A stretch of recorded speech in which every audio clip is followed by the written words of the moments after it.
Então agora ver como fazer o dimensionamento à torção. Veem que o modelo, no fundo, que nós estamos a utilizar, transforma a torção num esforço transverso ao longo na secção transversal.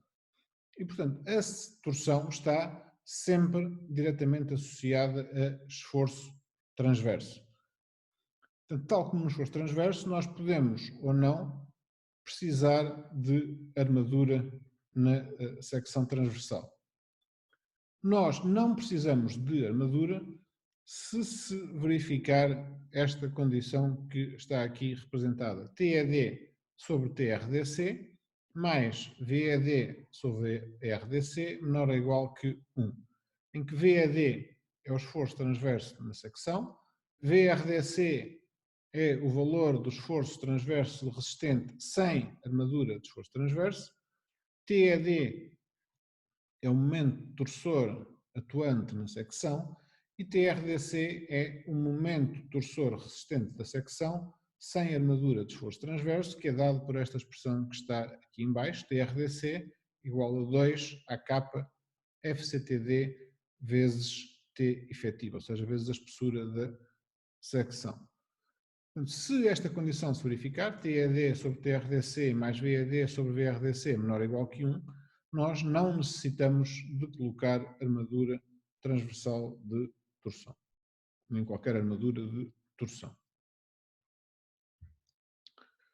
No caso de necessitarmos de armadura de torção, ou seja, se a condição anterior não for verificada, então o nosso modelo de verificação da resistência de uma secção de tom armada à torção é semelhante ao do esforço transverso, ou seja, nós temos uma treliça na mesma, como viram, só que a treliça, em vez de ser uma treliça bidimensional, é uma treliça tridimensional ao longo de toda a secção.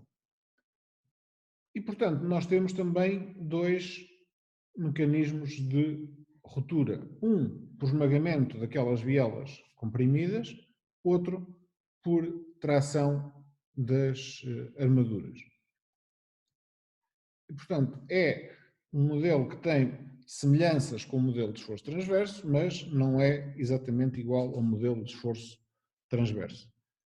O esmagamento das bielas comprimidas é verificado se esta equação que vocês veem aqui representada for verificada, ou seja, TED sobre TRD máximo mais VED sobre VRD máximo menor ou igual que 1, em que o VED e o VRD máximo representam o esforço transverso de cálculo e o esforço resistente máximo ao esforço transverso, o TED é o momento torsor atuante e o TRD máximo é o valor de cálculo do momento torsor resistente, que é dado por esta expressão que vocês veem aqui representado, TRD máximo vale 2 ν alfa CW, FCD AK T efetivo, dividido por tangente de θ mais cotangente de θ. Estes valores, todos estes parâmetros que estão aqui são mais ou menos conhecidos. A diferença em relação ao esforço transverso aparece sobretudo aqui neste AK e T efetivo, que foi os que definimos aqui anteriormente para a secção OCA equivalente. O μ é o coeficiente de redução do esforço de flexão, de compressão resistente, portanto vale aqueles 0,61 menos FCK sobre 250, tal como no esforço transverso. O alfa CW, também como no esforço transverso, vale 1 para secções não pré-esforçadas, e o cotangente de θ vale também entre 1 e 2,5. Uma nota importante, que é mais ou menos óbvia, é que a cotangente de θ que usarem para a resistência à torção é a mesma cotangente de θ que têm que usar para a resistência ao esforço transverso. Não faz sentido nós calcularmos um TRD máximo com valores diferentes de cotangente de θ. Diga. Parou a gravação, não ouvi nada. Eu também não ouvi nada.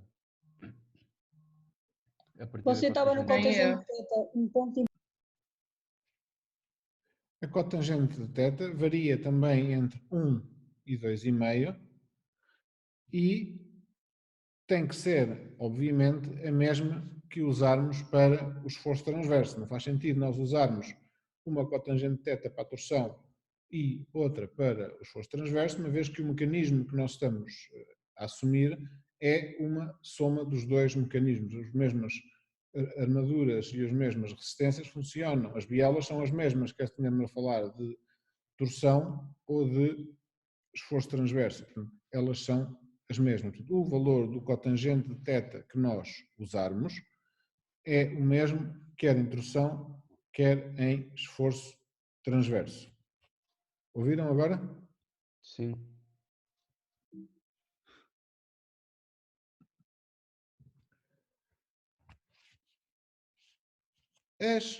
O dimensionamento à torção, conforme viram naquele modelo tridimensional, obriga, para além de colocar os estribos na secção, obriga também a colocar armadura longitudinal na secção.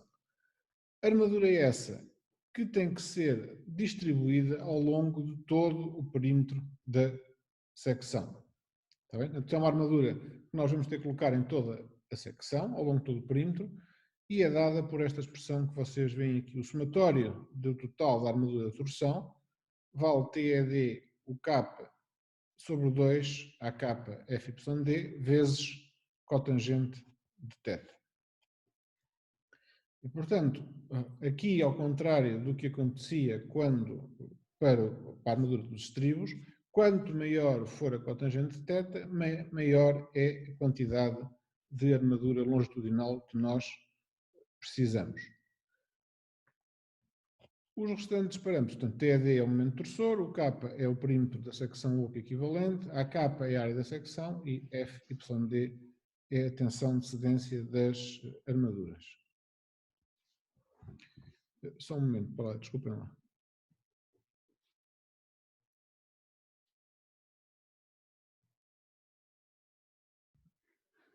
Portanto, estávamos aqui então a ver a questão das armaduras longitudinais, que têm que ser distribuídas ao longo de toda a secção.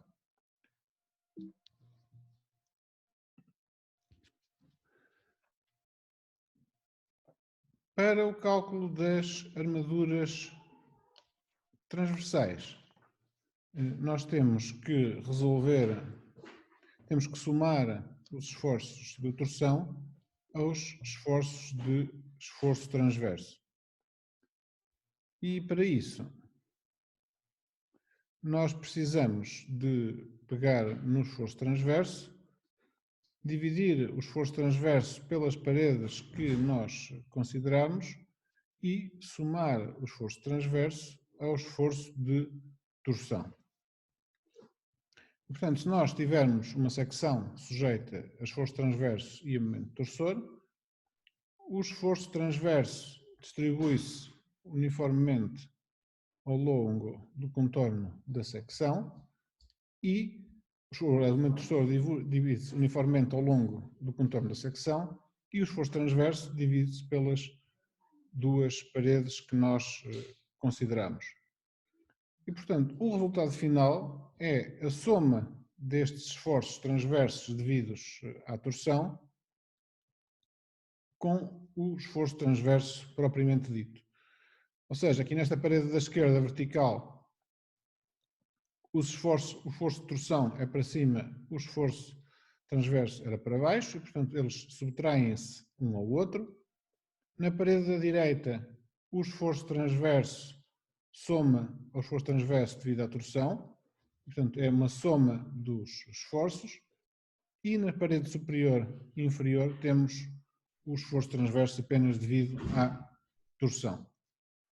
O que nós temos que fazer depois é dimensionar os estribos para o maior destes esforços transversos que nós obtemos, devido à soma do esforço transverso de torção mais do esforço transverso propriamente dito. Uma diferença fundamental, conforme vocês veem aqui, é que o esforço transverso, ou a armadura de esforço transverso devido à torção, é distribuída ao longo de todo o perímetro da secção. Ou seja, os estribos de esforço transverso têm que ser necessariamente fechados ao longo de toda a secção. E, portanto, nós consideramos apenas cada estribo apenas como um ramo. O efeito dos dois ramos para os estribos de esforço transverso é tido em conta através desta decomposição que nós fizemos aqui, ou considerar que o esforço transverso está metade em cada um dos lados. No fundo, ao fazermos esta divisão, estamos a dizer quanto é que é a força em cada um dos ramos. E, portanto, aqui o que acontece é que nós acabamos por ter um estribo uniforme, apesar de os esforços transversos em cada uma destas paredes ser diferente. Portanto, quando nós temos combinações de esforços para a armadura transversal, é torção mais esforço transverso, já vimos como fazer, portanto, somar os esforços respectivos. Para a armadura longitudinal, nós podemos ter torção mais flexão mais esforço axial e, portanto, o que nós temos que fazer é somar todas estas armaduras. Ou seja, por exemplo, se tivermos torção mais flexão, o que nós temos é uma armadura de torção uniforme em todo o contorno, à qual vamos somar a armadura de flexão necessária no banzo inferior, ou superior, dependendo do caso, mas uma viga simplesmente apoiada no banzo inferior. Sendo que nós podemos retirar a armadura superior de torção, a força de compressão do banzo comprimido. Portanto, é simplesmente a soma das várias armaduras, é aquela final que nós teremos na secção.